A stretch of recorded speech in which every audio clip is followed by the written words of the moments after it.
At the Okoli Law Group, we specialize in producing justice. If you or a loved one in the Atlanta metro area is facing serious criminal charges, then you need serious legal representation. The Okoli Law Group is here for you. The Okoli Law Group is here for us.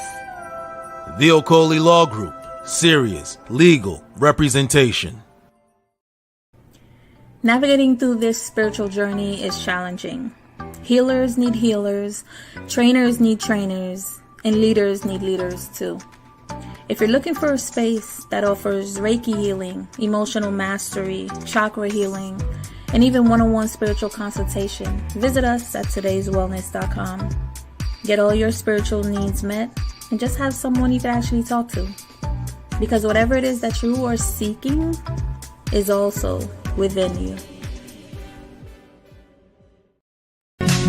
Ẹ̀kọ́ dára púpọ̀, ẹ̀kọ́ ló láyé táwa yìí ṣe. Ẹ̀kọ́ dára púpọ̀, ẹ̀kọ́ ló láyé táwa yìí ṣe. Ẹ̀kọ́ ló ń gbé ní dẹni gíga, ẹ̀kọ́ ló ń gbé ní dépò ọlá. Ẹ dákun yé ẹ̀yin òbí wa, lẹ́bà lówó kẹjọ kẹtọ́ wa. Ẹ̀kọ́ ló ń gbé ní dẹni gíga, ẹ̀kọ́ ló ń gbé ní dépò ọlá. Ẹ dákun yé ẹ̀yin òbí wa, lẹ́bà lówó kẹjọ kẹtọ́ wa. Ẹ dákun yé ẹ̀yin òbí wa, lẹ́bà lówó kẹjọ kẹtọ́ wa.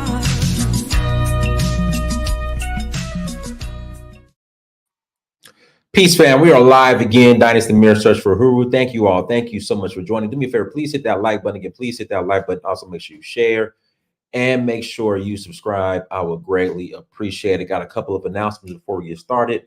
Announcement number one, family. We are rolling next week. Shoot, already next week we are rolling to Zanzibar. We're rolling to Zanzibar next week, September 22nd to October 1st, September 22nd to October 1st. We are full, but, you know, we are rolling there. Also, do me a favor. Visit, when you go to the site, donfo.africa, please sign up for the announcements. Again, when you visit donfo.africa, D-A-N-F-O, shoulder, .africa, please sign up for the announcements. Need your email, your phone number, so you guys can stay up to date in regards to what's going on in the Donfo world. Also, we're rolling to Benin in January. Benin for the Voodoo Festival. That's January 3rd through the 12th. January 3rd through the 12th. We got 5 more spots remaining. If you're interested in joining us, please visit donfo.africa. Would love to have you all. Again, we'll love to have you all in Benin for the Voodoo Festival. We're also going to Sierra Leone, hopefully in November. Now, this is up, but it has not been officially announced yet. Again, this is up, but it has not been officially announced. So please visit Donfo Africa. So Sierra Leone, I'm sorry, hopefully in November. If not, for sure we'll be going to Sierra Leone in April. That would be April 20th through the 29th. Then we're rolling to Senegal, June 1st to the 10th for the Jazz Festival. Then back to Nigeria in August. That is August, that's going to be August 3rd to the 12th. And then we're going to, yeah, I saw that, guys. I saw they tried to kill Trump again. Are they for sure that the bullets were intended for Trump, or was there just shooting in the vicinity or in the area? Again, are they sure that there was the bullets were aimed for Trump, or was there just shooting in the vicinity in the air? Shout out to T Tooks, Tyler. Tyler, did you get my email last week? Tyler, did you get my email? It said in his direction. Oh, wow. Okay. Well, there it is. Yeah, man, they're so afraid of this man. Like, and I played that clip a couple the last show we did. in regards to why the powers that be don't want Trump in office.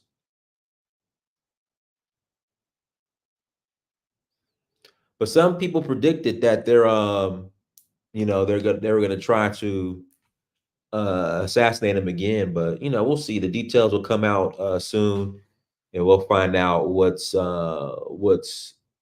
going yeah. So once again, everybody, thank you so much for joining. Visit Africa. If you have not bought the documentary, please buy the documentary as well. The documentary is fire. Again, please buy the documentary. The documentary is fire. Diallo, is that real?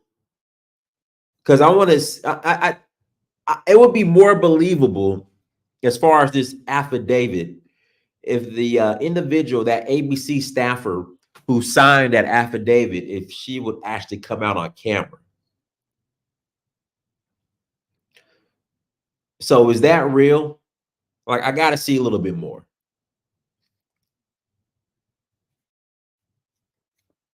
Again, I got to say a little bit more. But I would say this, like T Took say. So I'm a Kappa. I'm a member of Kappa Alpha Psi, right? And one of the moderators is an AKA. Again, one of the moderators is an AKA, which is Kamala Harris's sorority. So there's definitely bias there, because I would, and see, I'm not mad, because if I was in a debate and I had my frat brother was one of the moderators, I just by nature, because that's my frat brother, he would be biased towards me as well. Well, is that, am I using it? He would be biased as well.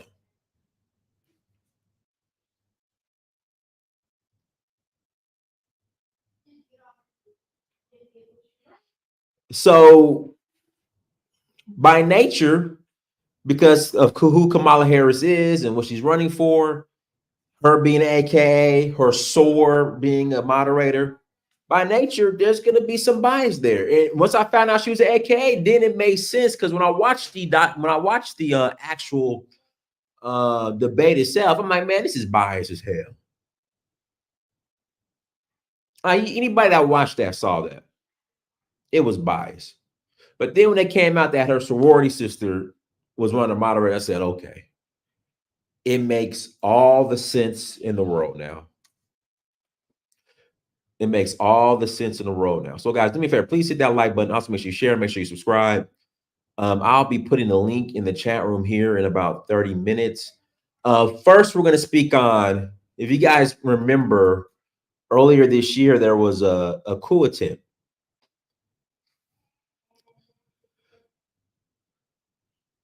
There was a coup attempt in Congo. And so if you guys don't know, last November, when I was in Sierra Leone, there was a coup attempt in Sierra Leone as well. And I'm just thinking to myself, like it was poorly planned. It was a struggle coup. And it was dealt with quickly. And so I'm saying to myself, who organizes these coups? Because these coups, they're terribly organized. They're diffused quickly. Like, I'm thinking, if you want to run a successful coup, you need the backing of the military, not just a few soldiers here and there. Like, you need the backing of the complete security, the majority of it in that country or place that you're trying to take over. So in the case of the Congo, it was like 30 people who decided they wanted to start a coup. And it's just like, I mean, unless y'all got, the Terminator 2 weapons, or, or like it's going to end terribly. So there's this attempted coup in Sierra Leone, in Congo. And it got dealt with. But what's surprising, like 3 of the coup participants are from America, and 2 of them were white guys. So let's play the video.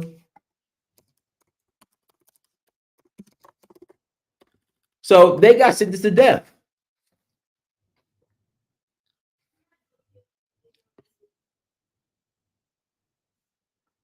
And they were like from Utah. Here we go. Our top story tonight. Fair use. Fair use.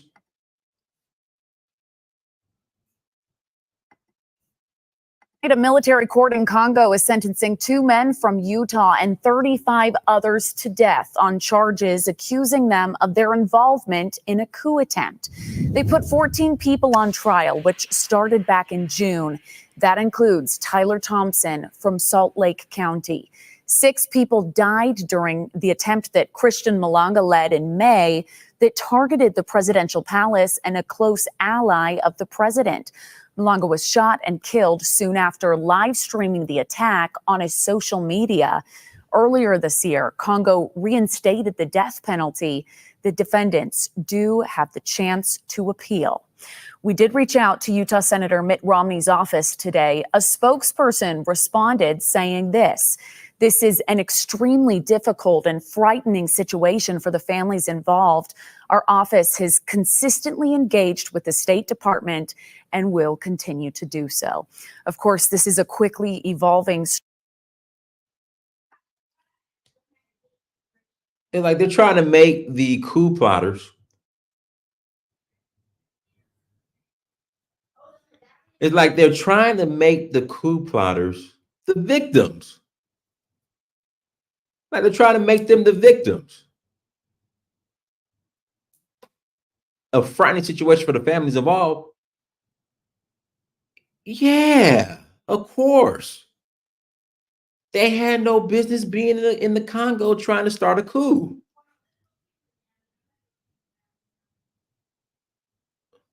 Guys, but I'm going to say this is what I think is going to happen. I think the State Department is going to get involved, which they're doing.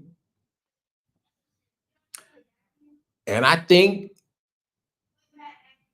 they might low-key get off. I mean, let me stop there. I don't know what's going to happen. I don't know what's going to happen. Like, I don't know what's going to happen. Let me stop. But it just seems odd. Like this statement by this Mitt Romney, this response just seems very, very odd. This is an extremely difficult and frightening situation for the families involved. Our office has consistently engaged with the State Department and will continue to do so. But I mean, what can the State Department actually do? I know they could plead, for the lives to, spare them, but you decided to participate in a struggle coup. You got caught. Now you got to pay with your life. You obviously didn't care about your family. Here we go.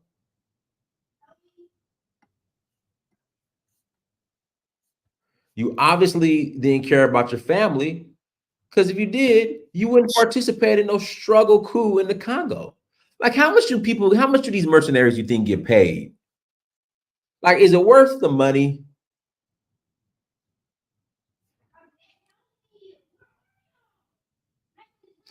Family of American caught up in Congo failed coup says son was on vacation.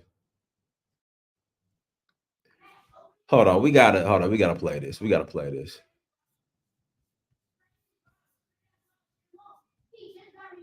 I just had it in front of me. Where'd it go?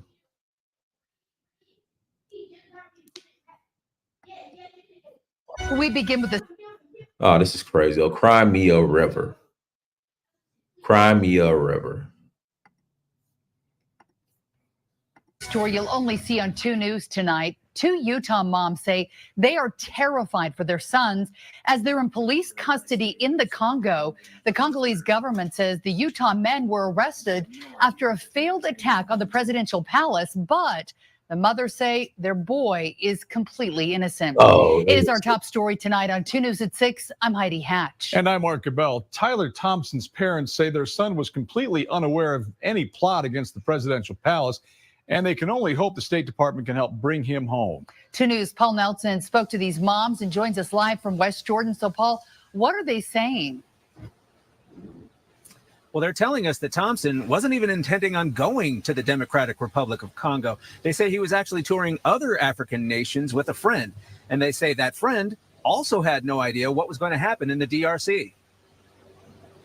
It was supposed to be a family trip to Africa, but it turned deadly over the weekend. Rebecca Higbee says her son, Tyler Thompson, was invited to travel through several countries in Africa with his longtime friend, Marcel Malonga. My son, Tyler, has been friends with Marcel for years. They've been playing football together.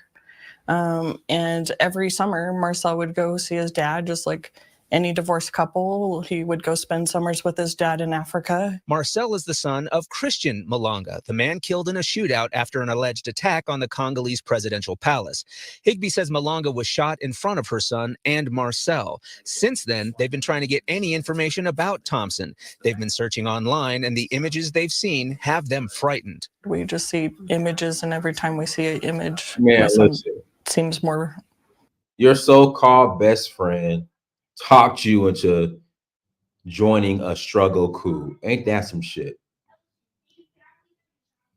Your so-called best friend talked you into participating in a coup. Ain't that some shit? And this is what happens. Now they want to play the victim. More bloody, more like wrist looks broken, nose looks broken. Miranda Thompson is Tyler's stepmother. She says Tyler was scrapbooking his trips to Africa, showing off their visit to Johannesburg and the restaurants they visited in Swaziland. The last communication he sent to his mother was that he loved her.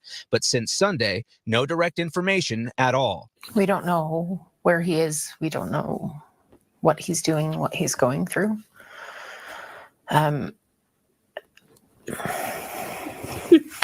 We're just terrified. For now, they can only wait for any news from the State Department. I mean, we get to trust that it's their job, right? And that it's what they do, and their job is to look after American citizens. And that literally all we can do at this point is trust that they are going to do that job. Unfortunately, though, the mothers tell us that even the State Department is having trouble getting in contact with either Tyler or Marcel. They say the Congolese government has restricted access to both of these Utah men. Reporting live, Paul Nelson. Yeah. Yeah, your son's gonna have to sit down for a while. That's it, that's all. Your son's gonna have to sit down for a while. How do they think this coup was gonna play out? I mean, really, how do people think these coups are gonna play out? Like, you don't have the backing of the military. I think folks watch too many movies.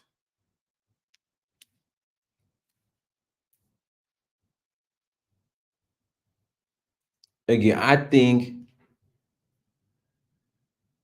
folks watch too many movies. And they think they could come in like Rambo, shoot everything up, and take over. And they find out the hard way. It don't work that way. It don't work like that. In other news, if you guys watched the debate last week, Donald Trump said that Biden hates Kamala Harris because of what they did to him and forcing him out. And it went over a lot of people's heads. I mean, like, I could kind of see why, because how they treated the guy. Like, imagine you're running for president and they pull you to the side and say, hey, man, you got to sit your ass down.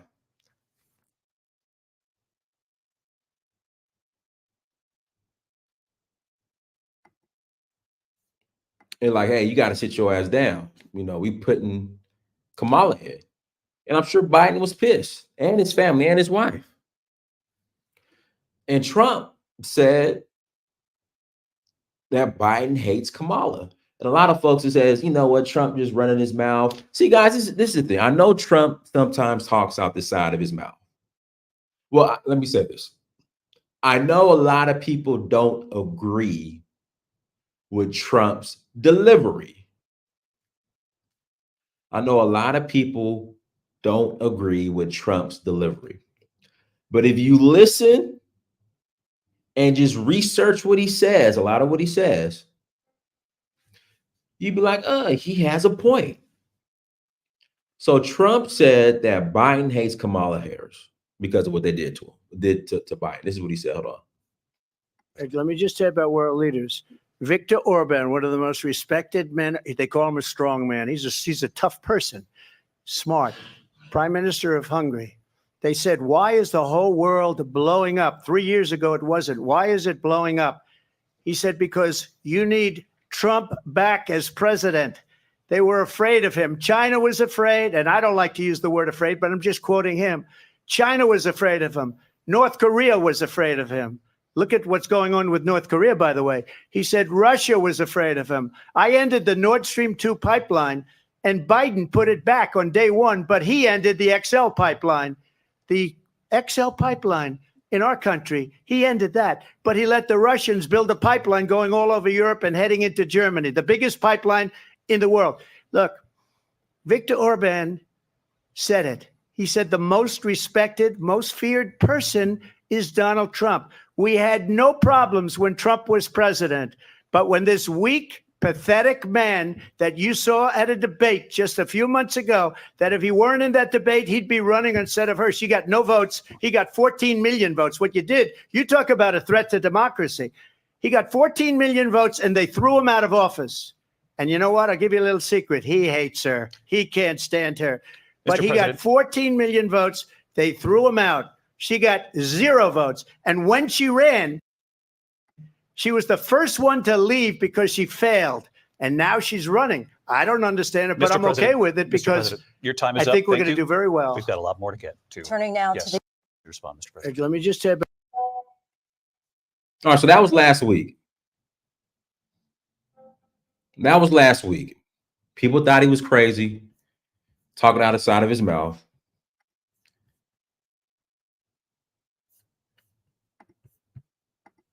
And then this happens.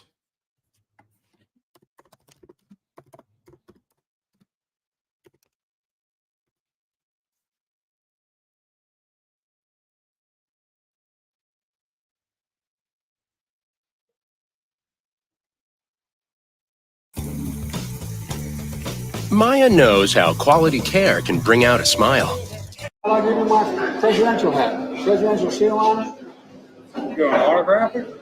Oh, sure, I'll autograph it. There you go, man. I need that hat. Want my autograph? Hell no. You know my name. Come on. I ain't going that far. Yeah. You do a selfie. There you go. Yeah.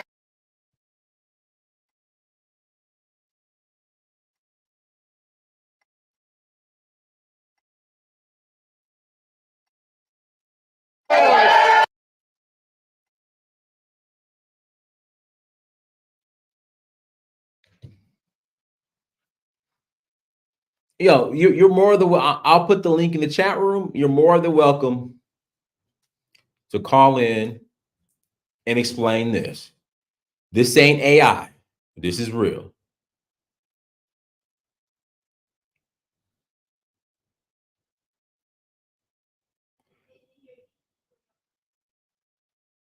This ain't AI. This is real. You can say what you want about Trump, but Biden's rocking the Trump 24 hat. Like I said, I'll put the link in the chat room. You are more than welcome to call in and explain it. I'll go ahead and put the link in the chat room now. Show me another time in history where this has happened, especially during campaign season. Biden got a sense of humor. Go Biden. Okay. If that's how you want to play it off. Because, you know, I thought the Trump supporters were white supremacists, January 6th, whatever you want to call it, Charlottesville, you know, why'd you put on the Trump 24 hat?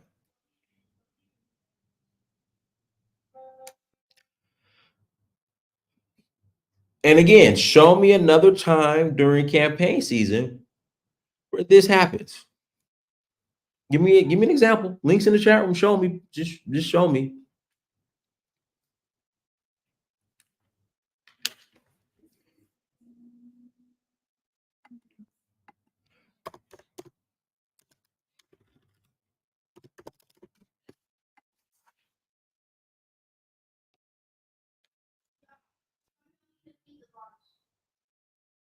Just show me.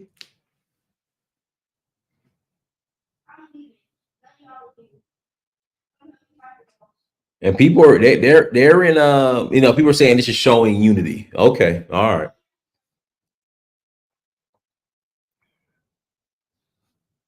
Hey, this ain't AI. This is real.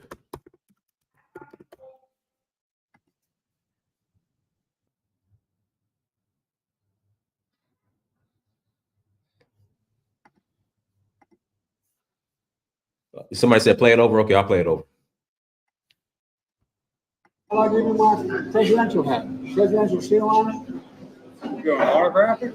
Oh, sure, I'll autograph it. There you go, man. I need that hat. You want my autograph? Hell no. You know my name. Come on. I ain't going that far. Yeah. You would do a selfie.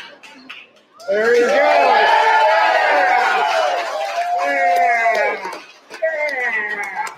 Hey, I'm proud of you now. Huh? Just remember, no eating dogs and cats. Guys, links in the chat room if you want to call in. Somebody said I was going to come on, but this is stupid and conversation can't go nowhere. How's it stupid? Biden's wearing a Trump hat. You guys can say, you know, he's showing unity and all this other stuff. Where has this happened before? And like Trump said earlier that week, he hates Kamala. Then he rocks the Trump hat, Trump 24 hat.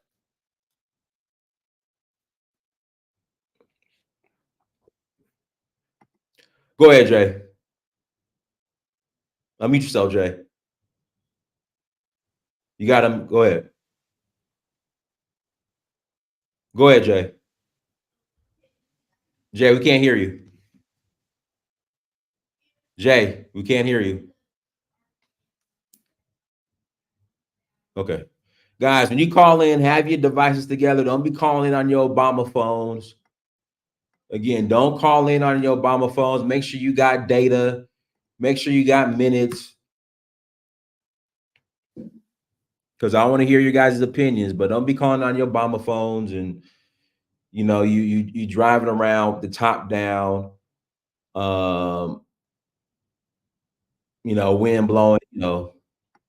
Go ahead, Jay. Can't hear you, Jay. Jay, stop. Don't call back in on your Obama phone, Jay.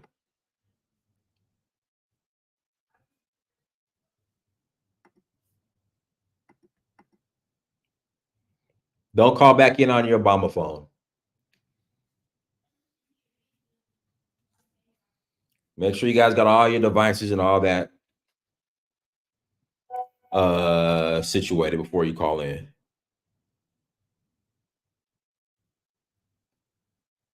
Yeah, just give me your opinion on that. I would love to hear your guys' opinion. I mean, who does that? I've never seen this before.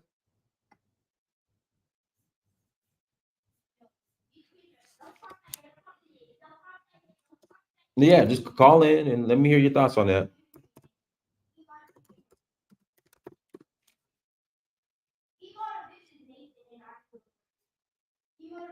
Whether it's a joke or not, there's some truth to it.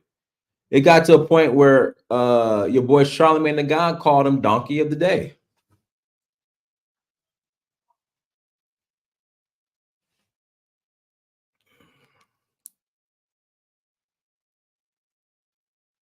Promoting unity. Okay. That's what you say.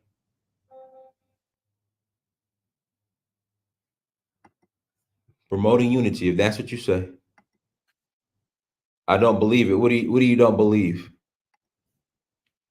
What do you don't believe, Marion? What do you don't believe? You say you don't believe it. What you don't believe?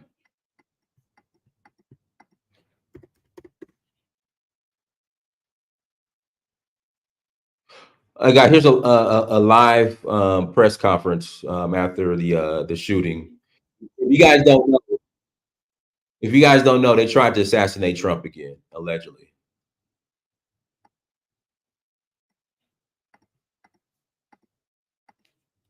That's word on the street.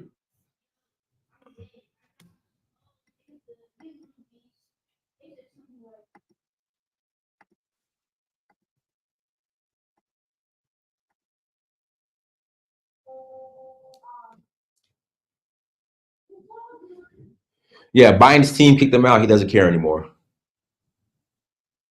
Yeah, he's Biden for Trump. I'll be printing up the shirts. Listen, if I were the Trump campaign, I'll be printing up the Biden for Trump shirts as we speak with that hat on. Somebody says they can't believe it. Yeah, I think they try to take him out again.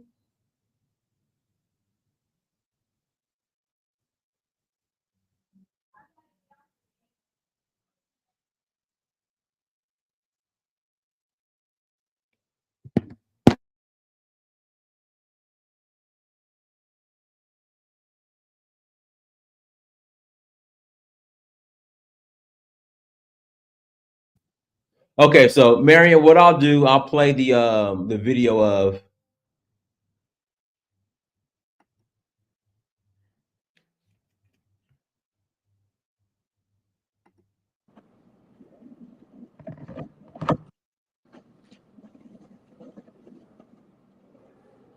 Okay, I guess they're getting ready for the press conference. Here we go. Here we go. Our units picked up the vehicle. We followed it for a bit. We're able to contain it using some of our bigger vehicles that we use for specialized stops. We got the vehicle stopped. Since then, the FBI and the Secret Service have responded to the scene. It does appear that we certainly have the vehicle involved in the incident at Mar-a-Lago, and we have the suspect that they were looking for. And now the FBI and the Secret Service will take over that investigation. So what's the process with that? Now that you have identified this vehicle, did you take them into custody, or is that all going into the hands of the Secret Service and the FBI? Well, we initially took him into custody and held him till the arrival of the federal authorities. The search of the vehicle, looking for any weapons that may be in there, will now be up to the federal authorities and the U.S. Attorney General. And then at this process, what was that like stopping him? I know you were out on looking for him. Every law enforcement agency around this area was. What was that process like for you guys here in Martin County? Well, I missed the stop. I was on the way from home, of course. It sounded very tense on the radio. We knew that we had a bolo. Be on the lookout for somebody who had opened fire on the President of the United States. I would say there's probably not a more volatile, potentially dangerous situation than that. Our units were completely locked on. We were ready to go. Had the vehicle fled, we would have stopped it. Of course, God forbid, had there been a gunfight, we were ready to engage. Thankfully, because of good tactics, stopping the car, felony stop, getting him out of the vehicle, coming back to us, we were able to stabilize the scene without any further violence. Give us a timeline here. When did you first identify that vehicle, and when were you able to finally stop him?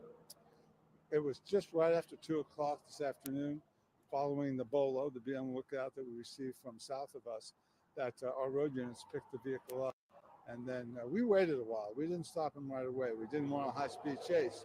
So we were able to wait until we had adequate units, surrounded the vehicle, and then forced it to a stop.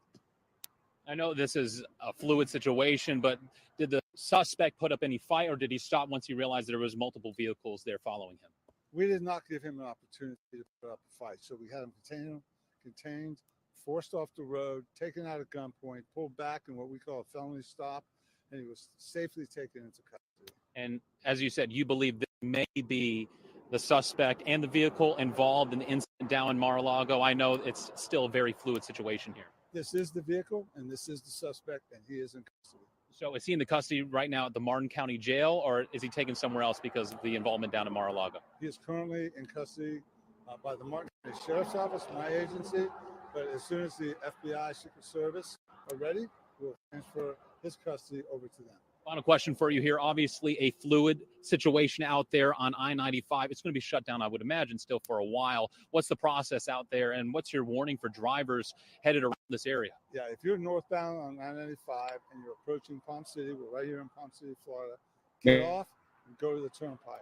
We had to clear the vehicle with an explosive vehicle on loan to us, an explosive from the St. Louis County Sheriff's Office. Contact with us and let us know we had all the FP help we wanted. And of course, we're profoundly thankful that we were able to neutralize the suspect and to hopefully increase the safety for President Trump. One other question. Can you tell what kind of vehicle it was, what you found inside? It was a, let me leave it at this. It was a dark colored, middle year SUV, but I think the specifics will be released by the federal authorities. Sheriff, is there anything else that's important to note about what you guys did here at the scene, or anything else that people need to know out? Well, what's very important is this. We took as high a profile felon off the streets as is possible. We did it safely. Nobody else was hurt.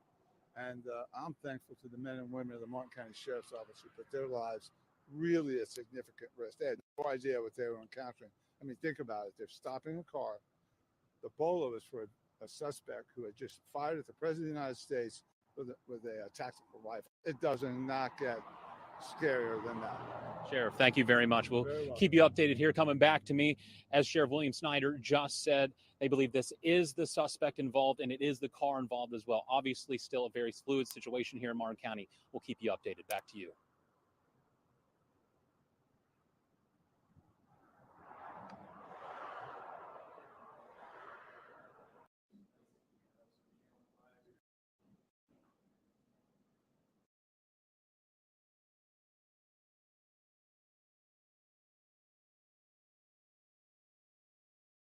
It's gunk.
My bad, I'm muted. Guys, links in the chat room. Links in the chat room. If you guys want to call in, you could call in and add to the conversation. Again, you could call in and add. Somebody said stage. Okay, like you said, the first attempt was stage 2. Right. So we're all conspiracy theories now.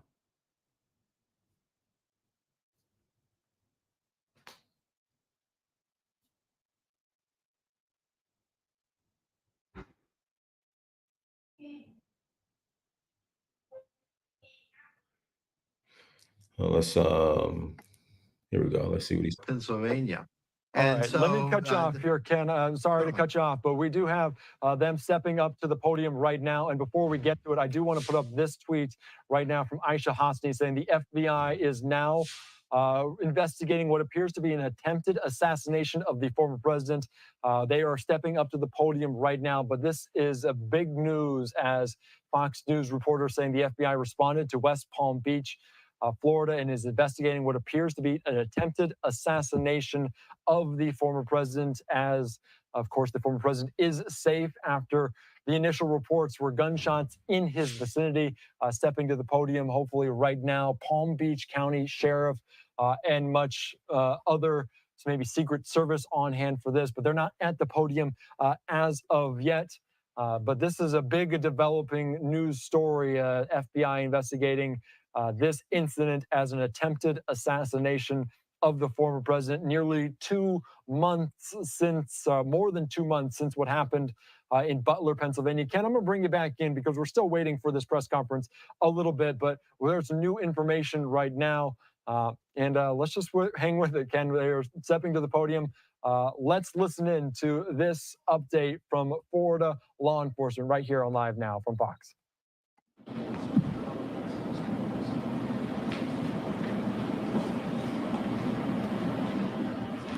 Sorry to hold you all up. We're waiting for the representative from the Secret Service and the FBI.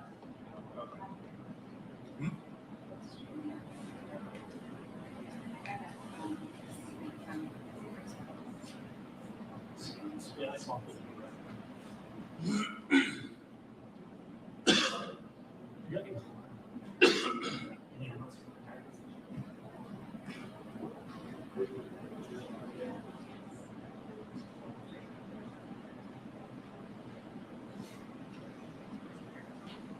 Is there anybody streaming right now? Yes.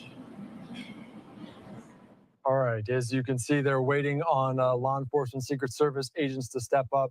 Of course, we are streaming this live, raw, and unfiltered of this moment. The FBI says they are investigating what is an assassination attempt against Trump, the second in 2 months. Ken, let's bring you right back into the conversation. I know you're still tuning in. We'll take you on to this press conference as soon as it happens. But now we hear the FBI saying this is an assassination attempt of the former president, Donald Trump. What do we make of this? What criteria does it qualify as an assassination, and how big of a development do we hear from the FBI right now?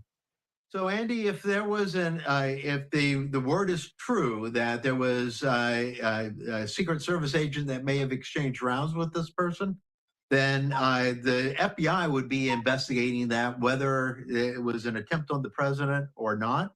Is that any assault on a federal agent falls into the responsibility of the FBI. And so I would hold off on saying that it's because it was an attempted assassination that the FBI was involved. The FBI would be involved anyway. I gotcha. All right, let's stay with us, Ken. I'm just going to dive back into this audio just so people can hear what's going on. We'll take you out to this in full, and I'll have you react right after. But let's listen into this breaking news event. The FBI investigating this assassination attempt against Trump in Florida on this Sunday.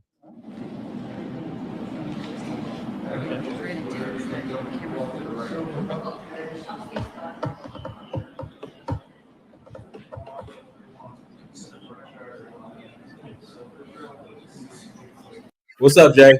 Hey, Dynas, can you hear me now? Hear you loud and clear. Oh, perfect. How you been, man? I'm good, man. How you doing? I'm good, bro. I'm good. How was so you just recently came from somewhere in East Africa, if I'm correct, right? No, I was in Nigeria. We just got back from Nigeria. Oh, yeah, okay. So you haven't made the East Africa trip yet? We leave on next Sunday. Gotcha. Because I thought I saw a video that you'd uploaded talking about Zanzibar having one of the best beaches or something. Yeah, that was from last year. Oh, okay. I gotcha. Yeah, I was listening to a stream of yours, I think 1 or 2 before, and you said something along the lines of, I'm a West African guy. I'm not an East African guy. Yeah, I prefer West Africa. Nah, for sure, bro. Nah, it's all good. Hey, bro, I'm Kenyan and Ugandan, so it's all good, man. I get it. But I was like, man, I was just salty about that. You know what I'm saying? Well, Yeah, man. That's just my preference. Nah, it's fine, brother. Of course. But I have a bone to pick with you about. So okay, I heard about that coup. I had not really looked into any of the details. Have you looked into the details of that coup attempt any more than the videos that you showed? In the Congo? Yes. Not when you say looked into it more, like what do you mean? Like, No, I mean, like, okay, any more details? Because the reason I asked that is because, I mean, that shit did look pretty suspect, bro. I mean, I don't know. I mean, from the videos I saw, I really think that like I get I understand there's all kinds of international shenanigans going on, but those people looked pretty sincere, unless I'm being naive, y'all. when you say sincere, what do you mean? I don't know. I mean, his family members seemed pretty credible, unless I'm being woefully naive, in which case, call me out, you guys, call me out. But hey, when you say sincere, and then in the video, I mean, all I saw was him kind of just holding his hands together. That's why I asked if you looked into it any more than the videos you showed. You say sincere, but when you say sincere, what do you mean exactly? Like sincere body language, just my initial impression, bro. Just as a regular person, I'm not a mind reader. So you're saying that I could be wrong. You saying he didn't participate in the coup? You think they're lying? I'm not saying. I'm just saying that just from what I saw, like if I'm just a random person walking in the street and you showed me those videos, I'd be like, I don't know. I don't know. That's all. I mean, he got caught and he's pleading for his life. Okay. Yeah. I mean, that's okay. Okay. No, I mean, just be a man and say, you know what, I did it, and these are the He didn't quite look like a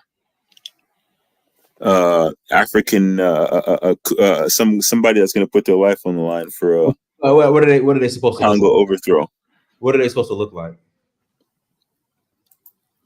Of course, there's not a particular way they're supposed to look, bro. I'm just going off of like just intuition, dog. That's it. I don't got no answers and no inside information. I'm just going off of the videos you showed. That's all. Yeah, I mean, he got caught, and now he's gonna pay the consequences. That's it. That's it. Who's even in charge in Congo right now? The political haven't they been in political turmoil for years? Yeah, Felix. I can't. What's the guy's? I can't pronounce his last name, but no worries. Felix something. Yeah. And then I have one more bone to pick with you in regards to your. See, here's the thing. I feel just watching your shit and then being on your panels a couple of times. I mean, I think I've mentioned this before. The few times I've been on your panel, the left-right paradigm.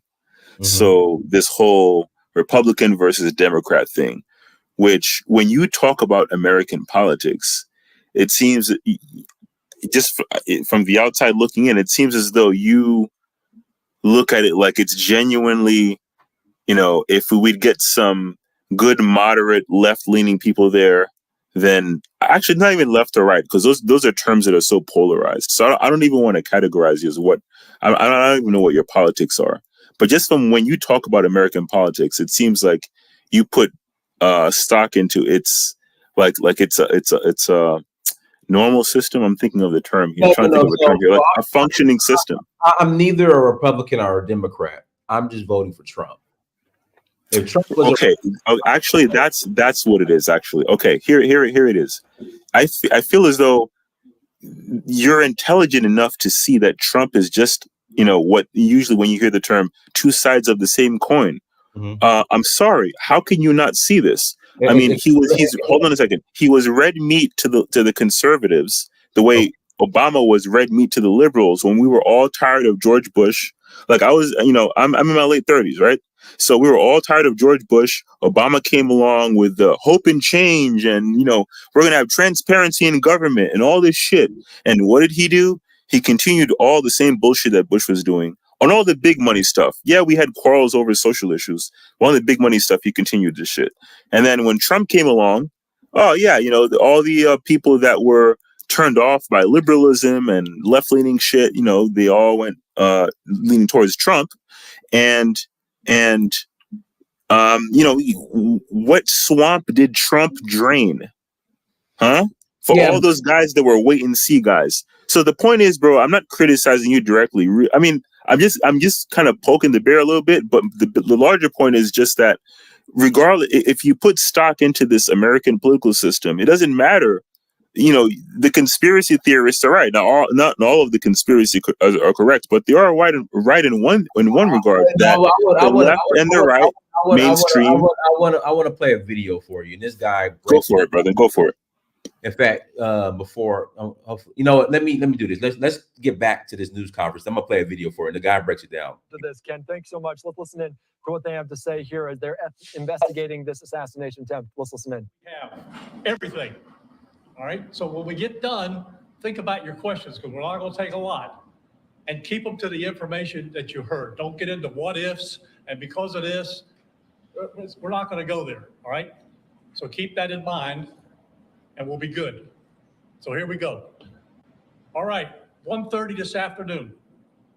Call came out, shots fired. That was called in by the Secret Service. Because we're in constant contact with them all the time, we were notified of that, and we had units here that immediately sealed off the area. Fortunately, we were able to locate a witness that came to us and said, hey, I saw the guy running out of the bushes. He jumped into a black Nissan, and I took a picture of the vehicle and the tag, which was great. So we had that information. Our real-time crime center put it out to the license plate readers. And we were able to get a hit on that vehicle on I-95 as it was headed into Martin County. We got a hold of Martin County Sheriff's Office, alerted them, and they spotted the vehicle and pulled it over and detained the guy. After that, we took the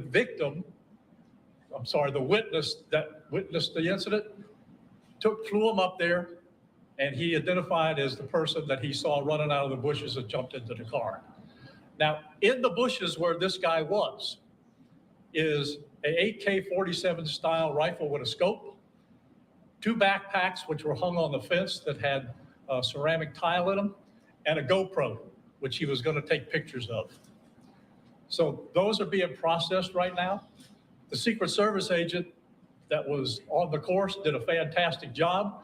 What they do is they have an agent that jumps one hole ahead of time to where the president was at. And he was able to spot this rifle barrel sticking out of the fence and immediately engage that individual, at which time the individual took off. So that's what we know about the investigation. We have somebody in custody right now that is a potential suspect. We got a little bit more work to do on it, but as we usually do, as soon as we decide that we're going to book him into the county jail and the charges that he's going to be booked into, we'll get those to you and we'll get a picture of him and we'll get you his background. So now I'm going to turn it over to the representative of the Secret Service, and he's going to make a brief statement. Hi, good afternoon, everyone. I first want to thank all of our law enforcement partners, to include the Palm Beach Sheriff's Office and the Martin County Sheriff's Office, for their involvement today. Former President Donald Trump is safe and unharmed following a protective incident shortly before 2 p.m. on Sunday at Trump International Golf Club at West Palm Beach. The U.S. Secret Service personnel opened fire on a gunman located near the property line, and this matter is under investigation. I'll turn it over to my partners over at the FBI.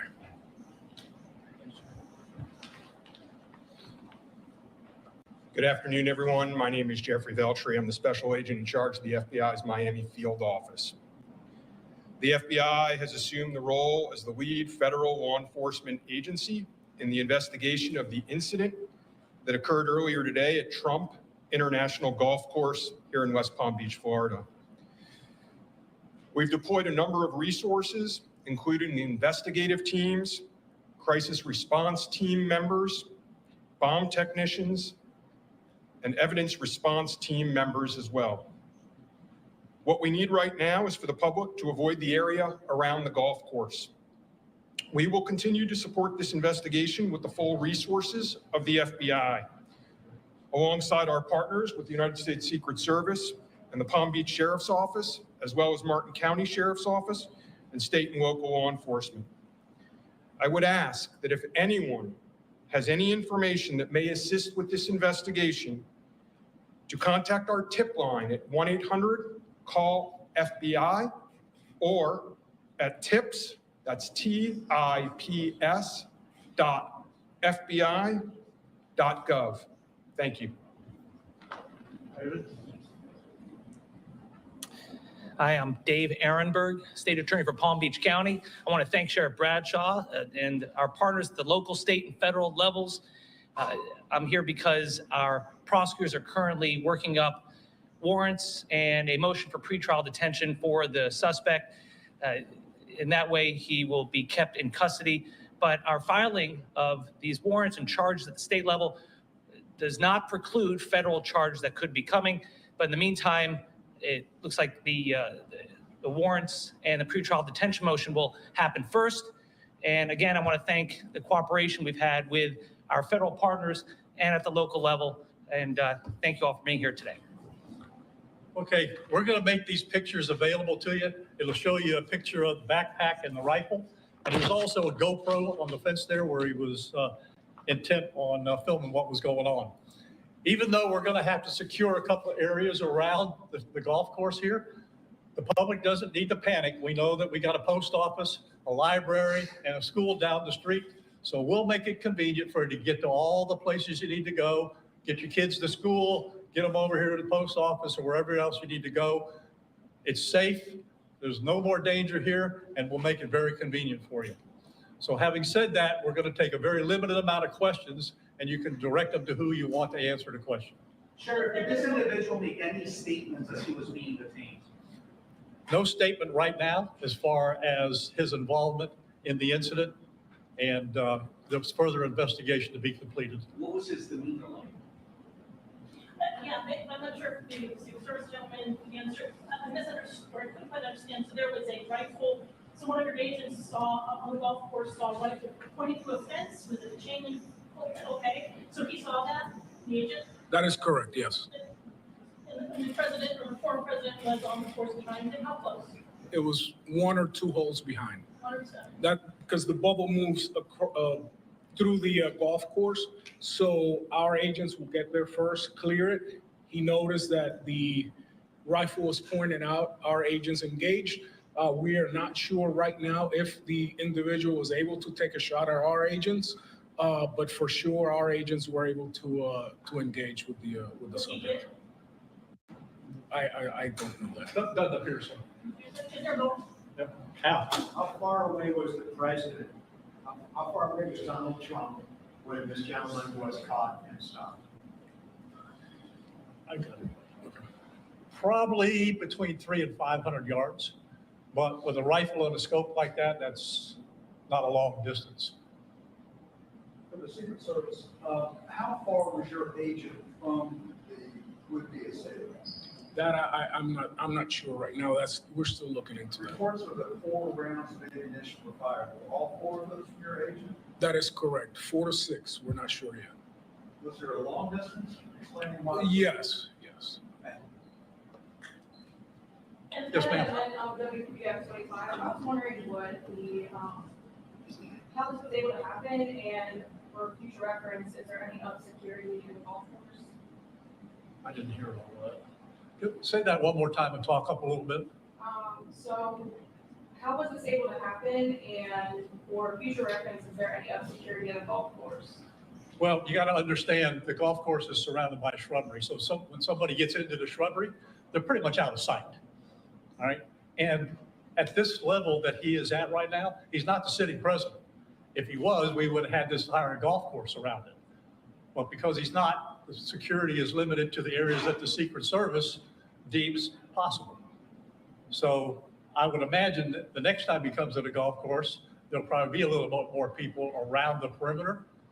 But the Secret Service did exactly what they should have done. They provided exactly what the protection should have been, and their agent did a fantastic job. Which direction was the shrubbery where he was? North, south? I guess east, west, or south is the road? The layout of the golf course, you've got 3 holes, 5, 6, and 7, right? One of them runs parallel to Summit Boulevard. One of them runs parallel to Congress. And he was in an area in the shrubbery where he could see both holes. So the president was another hole back, which means he's about between 400 and 500 yards away. So he was on the golf course? Oh, he's on the golf course, yeah, but he's back a ways. For the Secret Service, have you guys changed at all the way that you guys are protecting former President Donald Trump? This now potential second attempt on him. Can you just elaborate on how things have changed and what you made of all this? Yes, the threat level is high. We have increased the amount of assets that we've supported. So we live in danger times. So yes. We're done with questions right now. There's really nothing more for us to add. I just want to tell you, the Secret Service and the FBI and the State Attorney's Office have been fantastic to work with. And I can tell you right now, our agency with this real-time crime center was fabulous. That's how we got the guy. We started out with, we don't know anything, to where we had a tag, we had a vehicle description, and we got an area where we saw the person. So be proud of your law enforcement. All right, thanks, folks. We'll get back to you. Where on 95 was it? Yeah, she'll get the photos to you. Everyone, link is in the chat room. Link is in the chat room. If you want to call in, please click on the link. If you want to call in, please click on the link. You're more than welcome to call in and add to the conversation. I don't know if Jay is still watching, but I wanted to pull that video up, find that video and pull it up for Jay.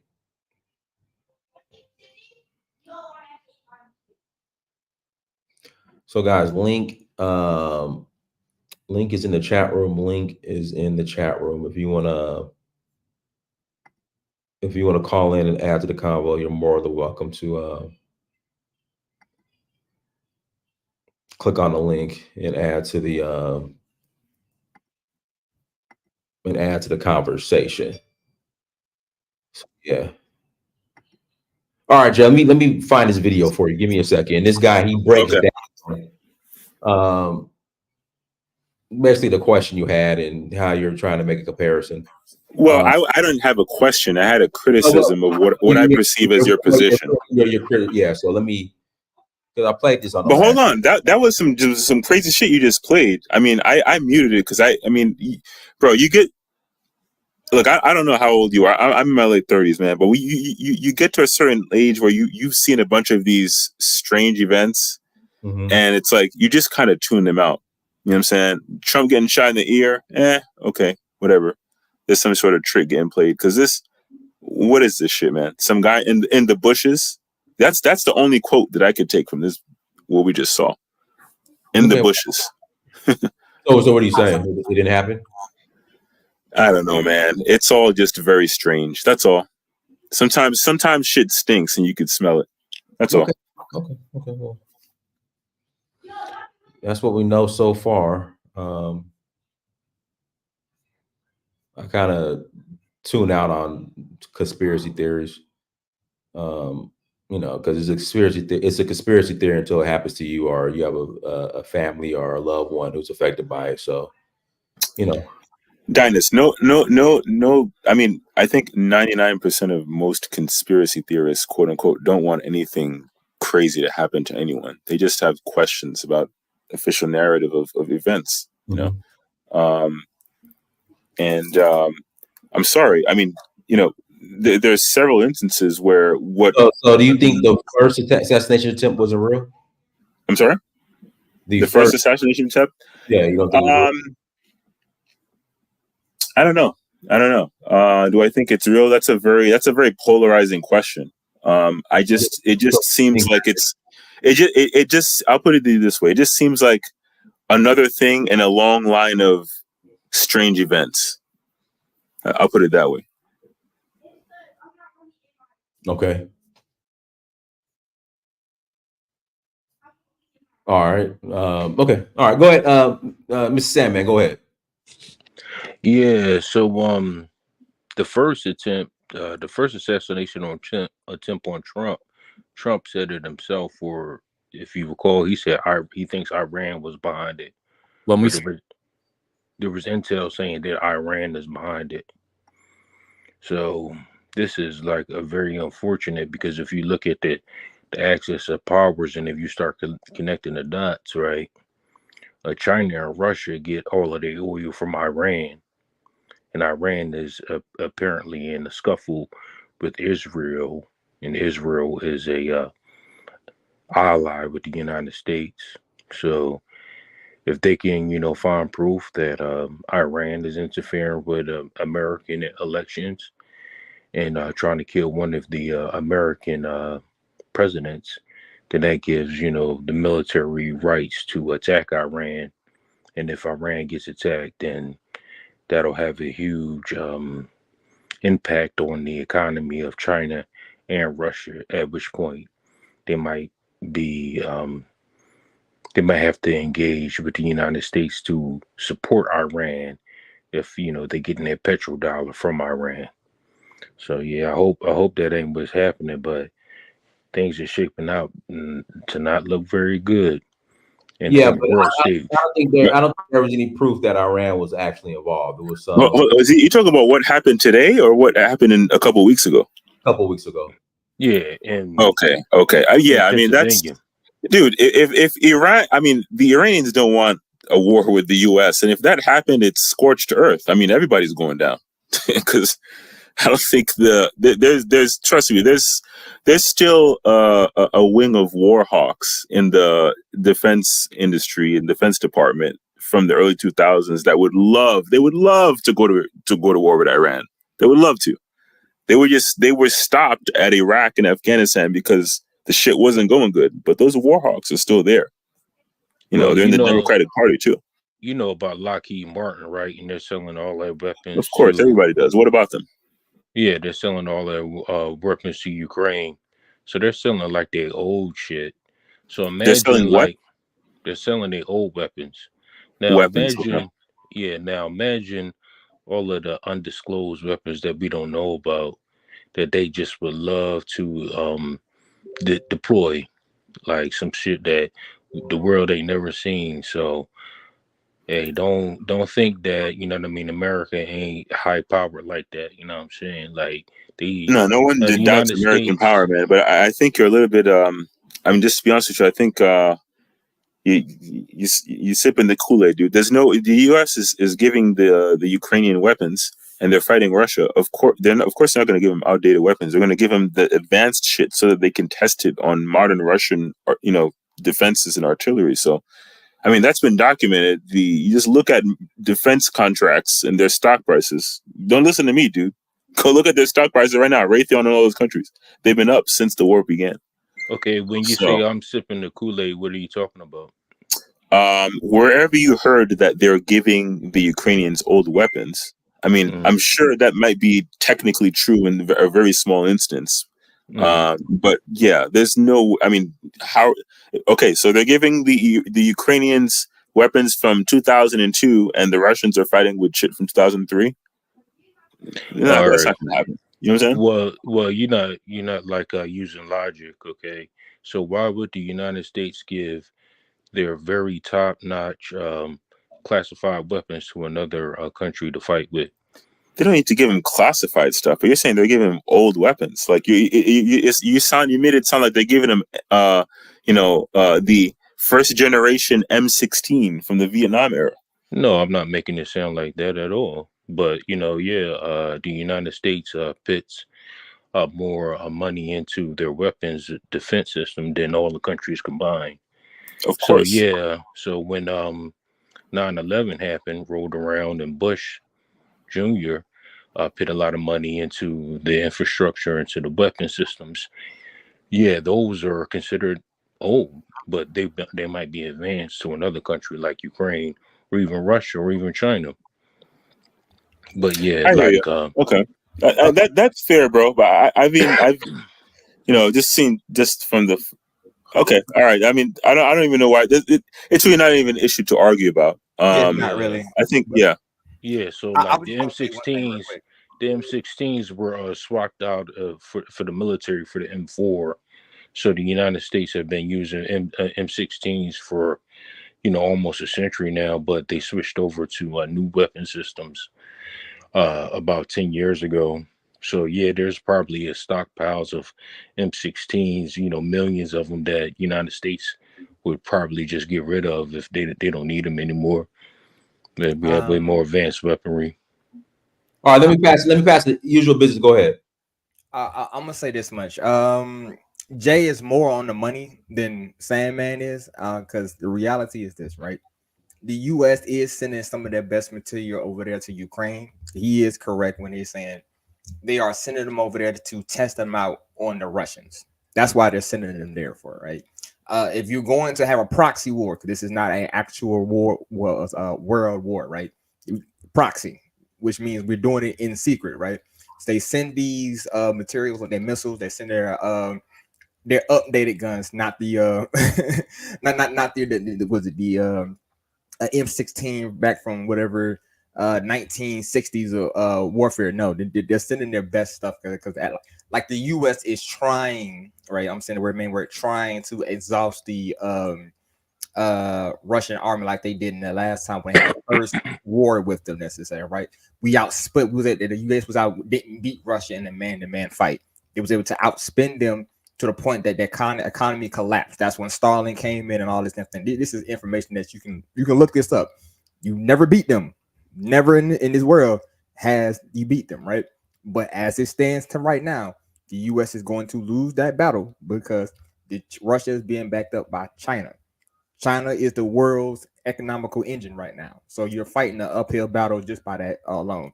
I'm just gonna be quiet for a minute and just sit back. Yeah, like the M16. When I was in the military, and I'm not even that old, we were using the M16s. So I don't even know where y'all talking about like old weapons from like the 1960s. The United States military has been using the M16s up until about 10 to 15 years ago. They just recently updated. You know what, Sam, man? Honestly, I think in that case, you're probably maybe one of 3 people that caught the extreme sarcasm in me making that comparison. So there you go. Oh, okay. You're ex-military. I don't think he understood what we were trying to say. What I'm saying is it's right now you're going through a war of attrition. The Ukrainians are being crushed right now. So they're sending their material over there currently to try to exhaust their supply. But the problem is Russia is allied with China. Who does the most manufacturing on this planet? If you understand economics, which I do understand economics pretty well, that's where the material was coming from. The Russians are getting. So it doesn't matter how many people they lose. Congo. They have the Chinese economy backing them also. So that's the thing. Well, what I'm trying to say is that Lockheed Martin is a highly classified company that only people with the top-notch security clearance can even work there, and that tells you something that they're making like stuff behind the scenes that we don't know anything about in regards to weaponry. So yeah, they do have new weapon systems that aren't deployed yet that the world has never seen. I mean, So I that's what understand, I'm bro. saying. I understand. You drank the Kool-Aid. You got the U.S. Army chip. So I'm not gonna be disrespectful about that in that sense because I respect the troops. I'm gonna say that, respect the troops. But the United States is but you got dudes out there in some sandals holding off the entire Navy out there in what is it, Yemen, bro? In Yemen. So I mean, you got to understand. Yemen, Afghanistan, Vietnam, yeah, exactly, bro. And it ain't the first time. Like if you actually understood military strategy, like you because you got the best weapons don't guarantee you victory. If you understand if you understand the terrain, you understand the logistics. That's wins you wars. All right, so like take Trump, the territory wins you war. Take Trump for instance, right? He killed Iran's top general, right? You know how he killed them? With a drone. So what I'm telling you is the United States don't even have to deploy actual soldiers. They could just send drones and take out most of these countries. Well, yeah, I mean, if it's assassination, but it's been proven several times in the last 30 years that air superiority alone won't win you a war, because at some point you need boots on the ground to accomplish specific objectives. i.e. example Afghanistan, example Vietnam. Omkar, go ahead, Omkar. Yeah, hello, Dinas. Hello, Yes. everybody on the panel. It's been a long time. Yes, Om Kalia. I rushed in because I just saw that you saw on the title there is something about Congo. And I wanted to help the panel because I saw that when I heard you were struggling a lot about what is going on in the Congo and who's in charge. Well, let's start off on that assassination attempt. What did you that coup? The coup. What do you? Yeah. So first of all, let me explain to you that that was not really a coup. Even when you follow the the code, like whatever they were trying to the trial, they change it up. So in Congo, the people who are in charge of Congo right now, they are like, how can I say? It's like they are playing games. It's a bunch of thieves who have been installed there by the international mafia with the approval of the former president, Joseph Kabila, who most of us patriotic Congolese or Congolese who we have, we are genuine about the fight of Congolese and the Lumumba fight. He was a traitor. So because he made some backward deals with the current president, Felix Tshisekedi, and the Western powers who are in charge of Congo, because Congo is not free. And for decades, whatever is happening in Congo, it has never been like the wish of Congolese. So be it the installment of Mobutu as a president, that was not the wish of Congolese. It was the Western powers, the US and the Belgian, Eisenhower administration and the Belgian Secret Service with the Belgian administration. Be it the removal of Mobutu. Yes, in Congo already there was a fight. For all these years, Congolese have been fighting. They've been resisting all that system. But the Western powers are more powerful. So when they saw that Mobutu was about to be taken off by Congolese democratically, they sponsored a war through Rwanda, Burundi, and Uganda with some other African players to remove Mobutu. And it was a way, the plan was actually to divide Congo into small pieces. But when they saw that, when the guy who they installed as a puppet, Laurent Desire Kabila, because he had some patriotism in him, he played them and he ended up being a president, and he tried to block their plan. That's why they assassinated him. They installed his adoptive son, so-called Joseph Kabila. Now, that Joseph Kabila, he is the one who installed Tshisekedi. Now, Tshisekedi actually, in his talking, Tshisekedi is the son of the former beloved Congolese opposition, Etienne Tshisekedi. But this guy, he was unprepared, he's not qualified, and he's incompetent to govern a country like Congo. So he's trying by all means to act like he's in charge of stuff, but all he's doing with his body is just stealing money. Can I ask you a question? Yes, you can. Yes, go ahead. I'm ready. Now, I knew Rwanda was in on looting the Congo. I understood it's still there, man. It's still there. Rwanda. Yeah. I trust me. I studied these things for a minute, but I didn't know Uganda was in on it. I knew for a fact Rwanda was in it. So yes. When did Uganda get into necessarily that specifically? Like when did that actually start happening? Since the beginning. So the situation of Congo, let me explain how it is. There is 3 layers of players. There is the plotter, who are the players in the United States, like the Bill Clinton. Western powers. I understand. Trust me. You're not talking to a slow. Yes. So I was trying to say, like, who was the Africans that were actually? Yes. Let me explain to you. That's what I wanna. Museveni. Yes. I'll explain you. I'll give even names, even references if you want. Thank you. Even the books to read. I can give even documents. Oh, that'd be wonderful. Yes. That'd be wonderful. So if you go on YouTube and you look for a video, Crisis in Congo, Truth Uncovered, that will be one which will help you a lot. We have an organization here in US Crisis in the Congo? Yes, Crisis in the Congo. All right, crisis Truth, in the Congo. yes, truth uncovered. That is one easy, reference which I can give you. So, for not stopping there, yeah, Museveni is actually among the principal subcontractor of the trouble in the Congo, because Museveni, remember, Kagame used to be a intelligence officer in Museveni's government or Museveni army. Yeah, I remember. I think Museveni isn't he from Uganda? He's a president. He's from there. Yeah, he's from he's there. current president of Uganda.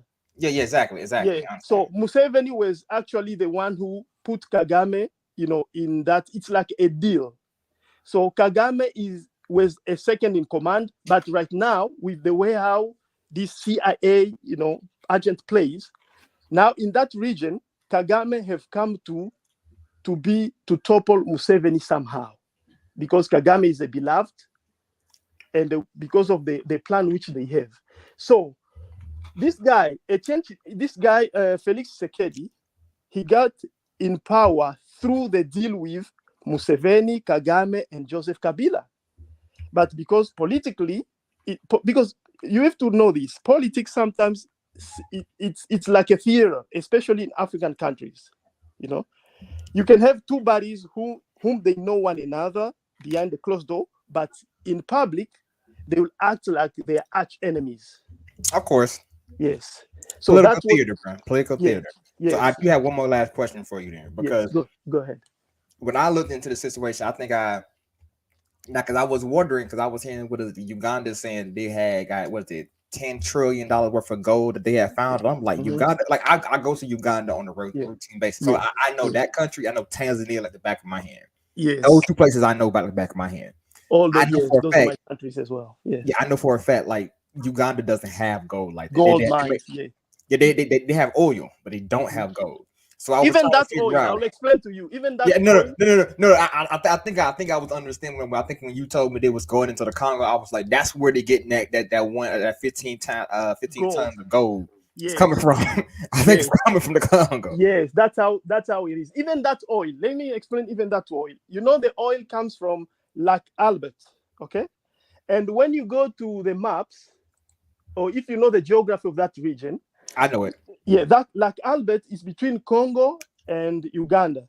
Now, even that oil, 60% of that oil, the oil, where they found the prospect where they find that oil, much of the oil is on the Congolese side.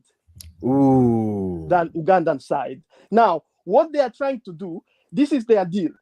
Now, they are trying to destabilize Congo so that Congo, first of all, can never have a strong leader who will be able to protect Congolese interests. So when there is a weaker leader like this Felix Tshisekedi there, the Congo will just be in this, it's like a distraction, while Rwanda and Uganda, they are exploiting the wealth. For example, Rwanda now, it's been years, Rwanda is exploiting the gas, the methane gas in Lake Kivu, which Congo has a bigger part of that. Now, Uganda will be exploiting that petrol, But yeah, I just saw they got the deal coming. I think we're like recently. I think it was like last week, if I remember correctly, right? Yes. So most of that oil will be coming from Congolese side. You see, you see the game they play. So it's even the same. So this, when the question about the coup, that was not actually the coup. That guy Christian Malanga, I knew him. The guy, yes, he had some type of, like every Congolese who is outside, has access to information, would love Congo to be, because Congo has the potential and has people which can put Congo to, in the better position, be it in Africa or be it in the world. But these powerful multinationals and some individual in Western government, they don't want that. They don't want melanated people to be developed or to have to develop Congo, because they know if melanated people, they can be able to have to control the affairs of Congo, and melanated people will have access to a lot of resources, and we will be able to liberate ourselves from these shackles. I do have one question. Like, I'm sorry. Like, it's rare that I get to meet an actual African that actually It's knows fine. enough for me to I'm kind of here. ask these questions. I'm available. I will. Yeah. So go So, ahead. so my question is, I heard through some of these streets. I ain't gonna say where I go to, right? But I heard that China was actually trying to get its hands into the Congo. Also, Okay. that's why they were helping develop Rwanda, Uganda, Yes. and Kenya. I was wanting to make sure that also kind of All true. right. I will explain you the situation of China. First of all, in Africa, you need to know this. China had good relation with African prior to United States and this Western getting into Africa. Historically, melanated people have been doing exchange with Chinese for centuries. Now, Yeah, for centuries. Yeah. Yes. Yeah. Now, Belt and Road. if we come back to recent history, in the 60s or the 50s, since the 50s, when African was trying to struggle or were struggling, our parents or our great parents were struggling for freedom, like independence. Guess which countries were trying to help African? It's China and Russia. Yeah, I understand. Yeah, I mean, I understand why. That makes sense. Yes. Now, let's go to recent history. You know, the doctrine, I'm not pro-Chinese or I'm not pro Western. I'm actually pro-melanated people. I'm pro-Congolese. I'm pro-Uganda or Kenyan. Yeah, China is not playing a dirty game like most of the Western countries have been playing. I ain't gonna say they ain't playing a dirty game, but Of course, Chinese, everybody will fight for their interests. As it's said in politics, countries don't have friends. Countries run for their interest. Yeah, interest. Yeah. Okay. Yeah, you understand. You understand enough. All Yes. right, then. So when you dig deep into now relationship between like African countries, let's take for example of Congo. If you look at the contract which the Chinese did with Congo, actually, if it wasn't for bad politician, it was not a bad contract. Because during that guy, as I told you, the traitor, so-called Joseph Kabila, Chinese signed a contract of mineral for infrastructure. So Chinese, they were signing like it initially it was 10 billion US dollar for amount, for the amount of that quantity, for that amount, the Chinese will exploit, they will take ownership. I got you. I mean, yeah. You understand that? Minerals for for infrastructure like roads, whatever, Yeah. and the transfer and the transfer of technology. Yeah, same thing they did for I think it was Kenya and I think it was Kenya, Tanzania, Angola, Ethiopia, all those type of projects, So this is actually, if you look at it with a sense of a melanated people or an African person, you say, man, this is a good deal because first of all, they will be able to transfer the knowledge which maybe African don't have, like of building of bridges in water, or building some other technology which we don't have yet, and which this Western country, for that many years that they've been colonizing us, for that many years that they've been exploiting our continent, they never want to transfer to us. And that's why Africa was in the underdeveloped, the way how it was. But with Chinese deal, if you have a good leader, actually, it's for most African, it's a better deal than the Western, what the Western are, are suggesting. I kind of understand because when I looked into it, I'm sorry to be taking over Dynasty, yo. Yeah, but I kind of want to get to the. Is this Elvis? Elvis, I want your contact. No, it's not Elvis. I want to. Can we get into the coup attempt? Yes, now definitely. The coup attempt. This is what happened. That guy, we knew, even he tried to lure me into his movement a long time in the 2016. Now, what guy? Be specific. Christian Malanga. Okay. Yeah, I actually talked to him. Because they know me, they know the family which I come from. Some of these politicians, because we do lobbies for Congo and stuff. We meet, and he explained to us what what was his ideas and so on. But myself, after thinking through it and think what is his level and his way of doing things, I was like, this guy is not. No. So I didn't follow him. This is what happened. That guy was actually, if you look at it, you study it, and you have the knowledge of analyzing situation and stuff, you'll find out that that guy was kind of like he was trapped. You know, he was lured to that situation. Why? Felix Tshisekedi is trying to be Mobutu in the different era.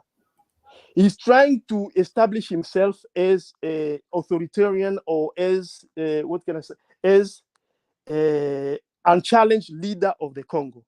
And to do that, first of all, because he doesn't have the intelligence to do it properly in a better manner, so he's trying to use, unfortunately, his tribe and other bad way of doing it, like instilling fear in people. For example, before Christian Malanga, they killed a politician. And then this Christian Malanga stuff, because even Felix Tshisekedi knew Christian Malanga. And there is even pictures of Christian Malanga with Felix Tshisekedi when he was still in opposition in Belgium. So what they did, they lured him in Kinshasa because he was no longer living in Kinshasa. First of all, don't be lied that the CIA was behind it. No. There was no CIA, because it was a very, what can I say, immature. It was a very immature operation that the CIA cannot do stuff like that, or any inside job, basically. Yes, it was not professional. It was just so, what can I say? Like, We call it ragtag. It's a ragtag operation. yeah, it was just a ragtag operation. It's just Christian Malanga himself, with the way how he was thinking that big he is. He just went and do some type of operation, but because he knew that a lot of Congolese, they are not for this president, so he was lured in that trap. It was actually a trap, and the trap was put to him so as to instill fear in people. When people will see that they killed a guy like that live, because there are video where they made a mistake of killing some of his guys, and filming. That's what was used. And also, some of the people who are around this incompetent leader, Tshisekedi Felix, they wanted to set scores with another guy. His name is Jean-Jacques Wondo. This guy is actually a Congolese of value. Why? Because first, he was a soldier in Congo. Then he went to Belgium, and he trained himself. He paid fees. He went to school. He did high studies of military, because he knew the problem which Congo has. He was planning to help the opposition, the Congolese opposition, with tactics about armed struggles, or advice about how Congolese military they can come out of this trap. Because even the Congolese army is actually under occupation of some exterior forces. But the guy made a mistake of accepting to go back to Congo right now, although he knew that Felix Tshisekedi is a traitor. So now he has been condemned to death. But I don't think that he will be killed, because people in the diaspora are planning to do a lot of demonstration and lobbying so that the guy can be freed, because he didn't take part in that so-called coup. Okay, so you're saying the white guy didn't take part in the coup? Who? Which guy? The white guy. The white guys from Utah. No, those white guys they took part in the. It's not. You cannot, because the coup. First of all, how can you define that it's a coup, although they didn't they didn't go to places where you can define like coup. Let's say the place where the president lives. They didn't take hostage of the president. They didn't take hostage of the national radio. They didn't take hold of the airport. How can you call a coup if some ragtag guy, they go to a minister of economy? Yeah, they attack his, yeah. So they attempted to take over the government. That was their intentions, right? That was a poor attempt, because Yeah, you gotta have millions of dollars kind of backing that, along with the the people on the ground helping you. You can't just do that just with two white guys. What the fuck? Like, I mean, No, it was not. It was not only two white guys. There was also he recruited. yeah, a I few understand what you're Congolese. saying, but I'm just saying. Yeah, yes, he recruited a few Congolese. You know those guys, those white guys. They were his partners in other business because Christian Malanga, first of all, you have to know, he was no longer living in US. He was living in Eswatini. Because before coming to US, Christian Malanga was a Congolese refugee in Eswatini. Like me, I was a Congolese refugee in South Africa. Then I came to US. You see? Then here in US, I can make friendship when I went to college and stuff. The guy studied here, high school. So those two white guys, he met them here in US and they become friends. They start doing business together. One was doing a business of cannabis, So they went to Eswatini and they were trying to get deals in mining.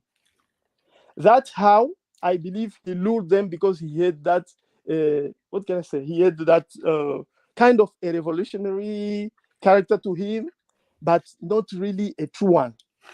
So they were trapped. They were lured into that trap by Congolese intelligence officers who are by Felix Tshisekedi, so that they can teach or they can instill fear into people not to try that.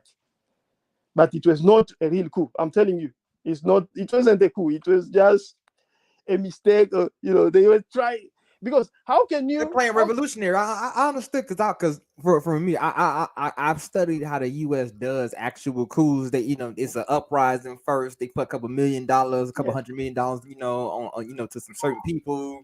They make the food situation kind of hard before people rebel. Like, it's a whole process. This shit, like, they rushed this whole job. So there was a ragtag. Yeah. First of all, let me tell you something. The U.S. doesn't need to overthrow Tshisekedi, because Tshisekedi, Felix, is their stooge. If he's in power now, it's thanks to the U.S. to some connection, to the U.S. government, because first people don't. The first election, that guy didn't won. He was the third. There is an article in this foreign policy. What's the title? I can't remember. There is an article in foreign policy. Yeah, how the title is like how the U.S. Allowed Felix something. It was written in the 2019 when Felix Tshisekedi came to power. You will understand that the U.S. knew what happened, but because already they had contact with him, they had established contact, they knew that it will be their guys. That's how they let him. I will give you one indication. When Tshisekedi came to power, he didn't have all the power in his hands. He was only a president, but the so-called National Assembly, the majority of that was under the other traitor guys, Joseph Kabila. And the army, of course, Joseph Kabila was in power for 18 years. The army since it's infiltrated by most of Banyarwanda or Rwandan nationals and some Ugandan, Joseph Kabila was in control of the army and some Congolese. So who helped Felix Tshisekedi to get hold of all those power now? It's the U.S. ambassador in Congo then. His name is Mike Hammer. Mike Hammer, actually, this is how I will tell you that the U.S. doesn't need to overthrow Tshisekedi. Mike Hammer, because those who were collaborator of then Joseph Kabila, most of the time they were intimidating Tshisekedi to do stuff. Like when he wanna take the decision, because they knew that the guy is just after money. They were blocking him in many decisions. So Mike Hammer is the ambassador of U.S. in Congo, in Kinshasa. There was two guys, the ambassador and the special envoy of the U.S. in the Great Lakes. His name is Peter Palm. Yes, Peter Palm. You can Google these two guys. These are the two guys who played so that Felix Tshisekedi today could be a president and could hold the power in Congo. Imagine there was a meeting, like how they call it, cabinet meeting of all the ministers and the president. Imagine in the national cabinet meeting, but the U.S. ambassador was in that meeting. with agents of FBI and the special and the Marines outside to do what?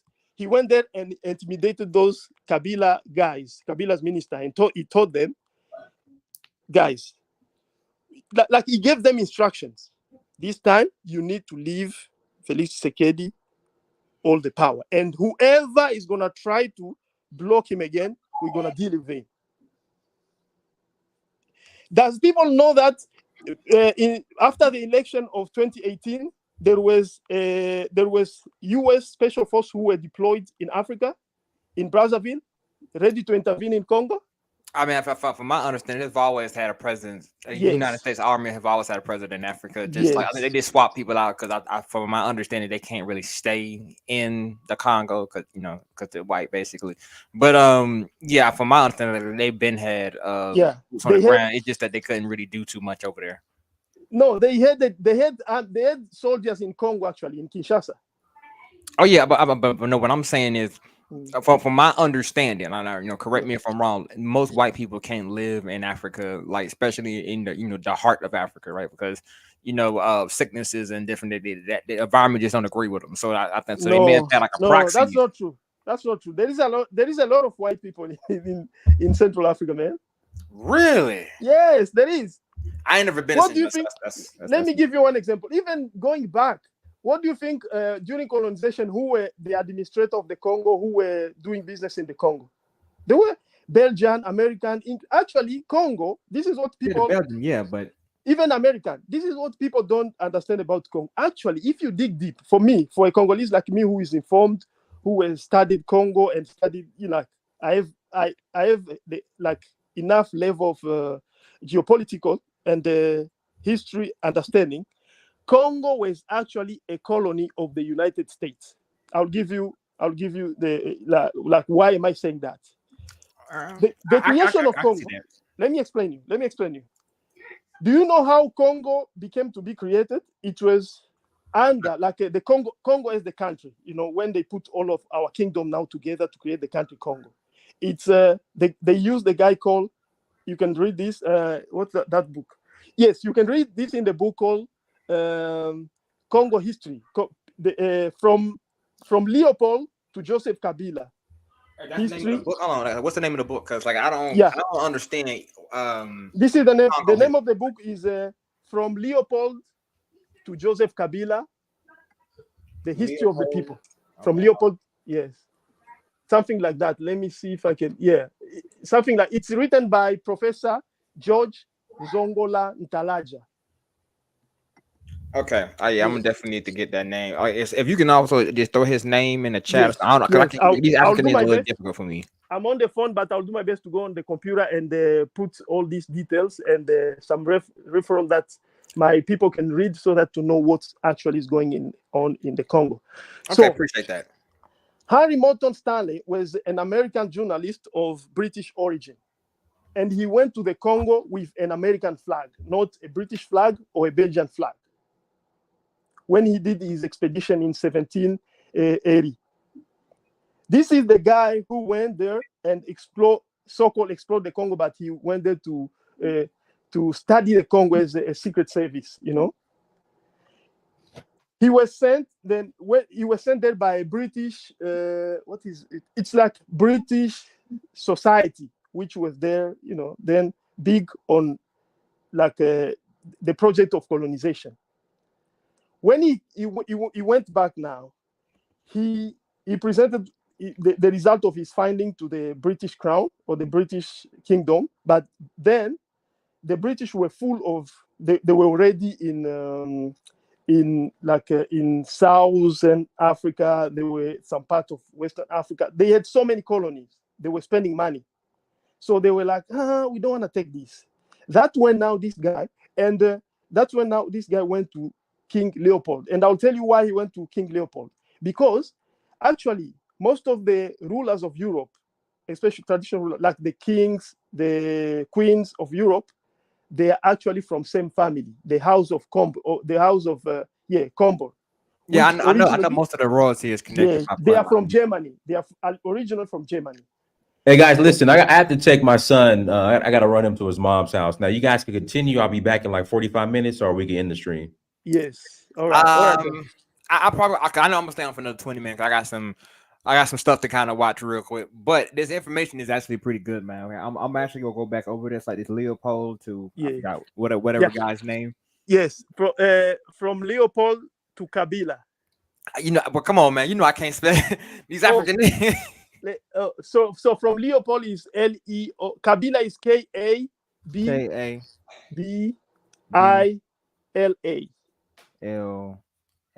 Okay. Yes, Kabila. To Kabila.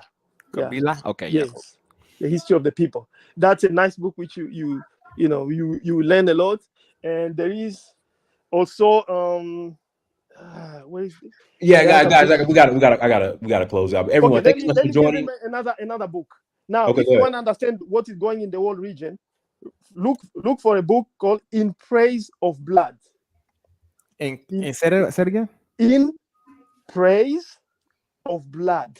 In Praise of Black. Okay. Yes. This is a recent. This will inform you about the current situation, like what is going on really, what went down in Rwanda, what happened, from that you will understand what is going on in Congo. Cool. So, everyone, thank you so much for joining. Like, share, subscribe. Next time, family. Dynasty Mirror, search for Haru. Peace. Thank you.